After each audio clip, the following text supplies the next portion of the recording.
எதிர்கட்சிக்காரங்களாம் ரொம்ப மோசமானவங்கம்மா. நானே தின்னணும், நானே வாழணும், பழைய பெருச்சாளி. எதிர்கட்சிக்காரங்களாம் பழைய பெருச்சாலிடா.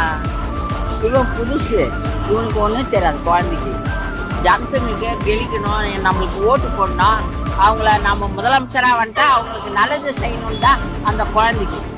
வேற எந்த எண்ணமும் கிடையாது. இவ்வளோ நாளாக எங்களுக்கும் ஒன்றும் தெரியாது அரசியல் பற்றிலாம். அம்மா இருந்த வரைக்கும் அம்மாவை பற்றி பேசுவோம். அந்த ஒரு விமன் எம்பவர்மெண்ட் அவர் அங்கே பண்ணுறாங்க. பட் அதை தாண்டி கொஞ்சம் இன்டெப்த்தாக எல்லாத்தையும் நோட்டீஸ் பண்ணுறதுனா இவரால் தான். இவரை ஒருத்தர் எதிர்க்கிறாங்க அப்படின்னா ஏன் இப்படி சொல்கிறாங்க அப்படின்னு தான் நாங்கள் சர்ச் பண்ணுறோம். அதனால தான் எங்களுக்கு மற்ற பாயிண்ட்ஸ்லாம் மற்றவங்க பண்ணுற தப்பு லாஸ்லாம் எங்களுக்கு அதனால தான் தெரியுது.